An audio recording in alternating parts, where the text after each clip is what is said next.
এতিয়া আমি গৈ আছোঁ লখিমপুৰ মেডিকেল কলেজ। সেয়া আমি বৰ্তমান পামগৈ আৰু বেছি দূৰ নাই। মই বৰ্তমান খোজকাঢ়ি গৈ আছোঁ এতিয়া। সেয়া ওখ ওখ বিল্ডিং আপোনালোকৰ দৃশ্য দেখা পাইছে। আপোনাৰ এতিয়া আমি ইমাৰ্জেঞ্চি ৱাৰ্ডত গৈ আছোঁ। যেনেকৈ ইমাৰ্জেঞ্চি ৱাৰ্ডত পেচেণ্ট আছে, সেইকাৰণে এয়া পাম আৰু অলপ আছে। সেইটো এইয়া আমাৰ ইমাৰ্জেঞ্চি ৱাৰ্ড পাই গ'লোঁ। নৰ্থ লখিমপুৰ মেডিকেল কলেজ দেখা পাইছে নিশ্চয়। মই বৰ্তমান দূৰত আছোঁ বাৰু, ওচৰত পোৱাগৈ নাই। পাম আৰু লাহে লাহে গৈ আছোঁ অলপমান।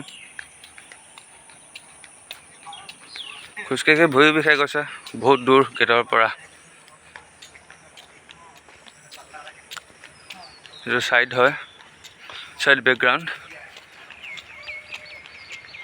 তাত এনেই চিকিৎসা কৰিব পাৰে আপোনালোকে, যেনেকৈ JMCH ডিব্ৰুগড় মেডিকেল কলেজ, আমাৰ এখন লখিমপুৰ মেডিকেল কলেজ চেম।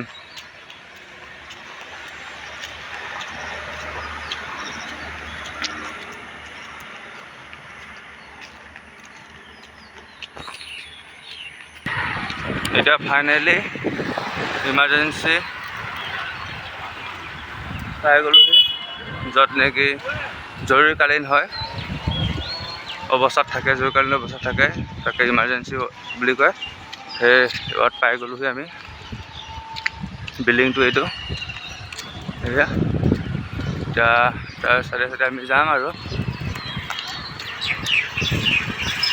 দেখা পাব আপুনি।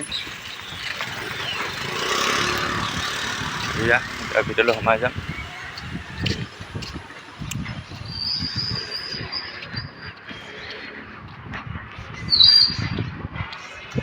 তাৰ ভিতৰতে সোমাই যাম।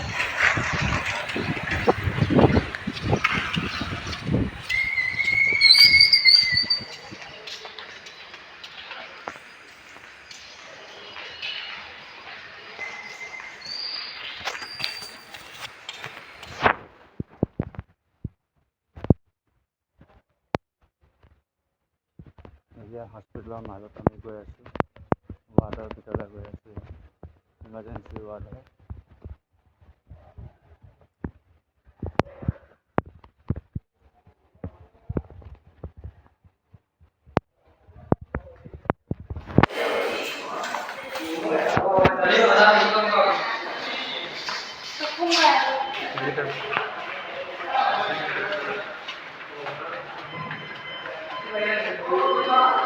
ৱাৰ্ড হয়।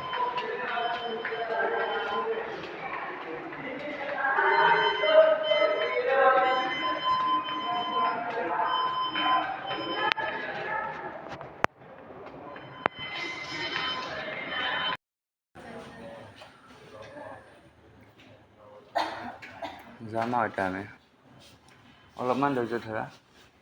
এই চেলাইনটো শেষ হোৱাৰ লগে লগে আমি যাব পাৰিম। চেলাইনটো শেষ হৈ লওক। এতিয়া চিষ্টাৰে কৈছে চেলাইনটো লৈ যাবানে নে ইয়াত খতম কৰি যাবা বুলি মোক সুধিছে। সেয়েহে মই ক'লোঁ চিষ্টাৰক ইয়াতে খতম কৰি যাওঁ বুলি, তেতিয়া অলপমান ভাল হ'ব। এয়া আমাৰ হ'ল লখিমপুৰ মেডিকেল কলেজ। এতিয়া বৰ্তমান পেচেণ্ট আনি হৈ গ'ল আমাৰ। এতিয়া আমি ঘৰলৈ যাব ওলাইছোঁ। এয়া নৰ্থ লখিমপুৰ মেডিকেল কলেজ। এয়া আপোনালোকে দেখা পাইছে, এয়া পেচেণ্ট হ'ল।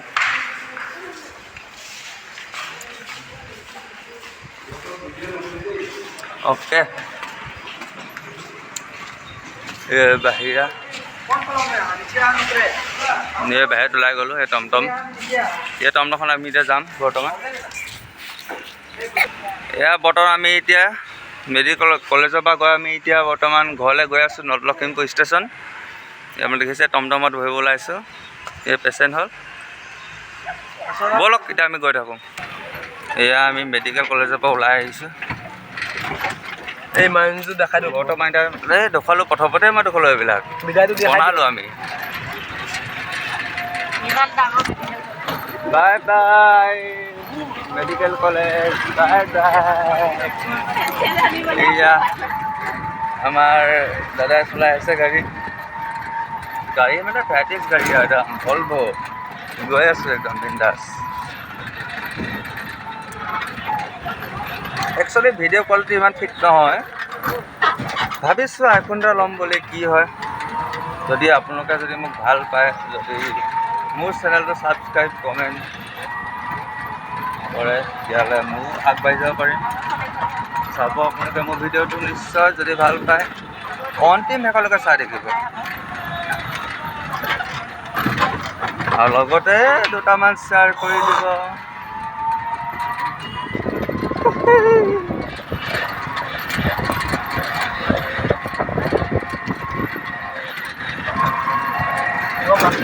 একচুৱেলি ঘৰৰ আমাৰ যোনখন বেলেনো আছিলে ন, বেলেনখন থৈ আহিলোঁ। পৰৱৰ্তী আমি টমটমত গৈ আছোঁ। মানে আমাৰ ঘৰৰ ৰাস্তাটো ইমান পৰিস্থিতি ভাল নহয়, বোকা হৈ আছে। সেইকাৰণে বৰষুণ আমাৰ আজি বৰষুণ নেৰানেপেৰাকৈ দি আছে, 2-3 দিন হৈ গ'ল। সেইকাৰণে গাড়ী লৈ পোৱা নাই। সেইকাৰণে আজি আমি টমটমতে গৈ আছোঁ বৰ্তমান।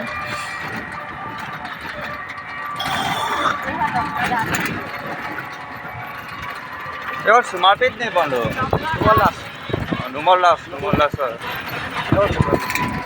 এখন মাৰপিট এখন কেঞ্চাৰ হস্পিটেল হয় দেই। আহিব বোলোকে লখিমপুৰ অসমবাসীসকল। টমটমৰ ভিতৰৰ পৰাই মই প্ৰথমে ভিডিঅ' বনাই আছোঁ। এয়া ফাইনেলি আমি মেইন ৰাস্তা পাই গ'লোহি, মানে ষ্টেচন ৰাস্তা। এইফালে আমি যাম এতিয়া। অঁ আমি ইফালেদি আহিছিলোঁ, মেইন গেটেদি আহিছিলোঁ আৰু বেক গেট হয়। তাতে আজি আমাৰ ঘৰত আই সকাম।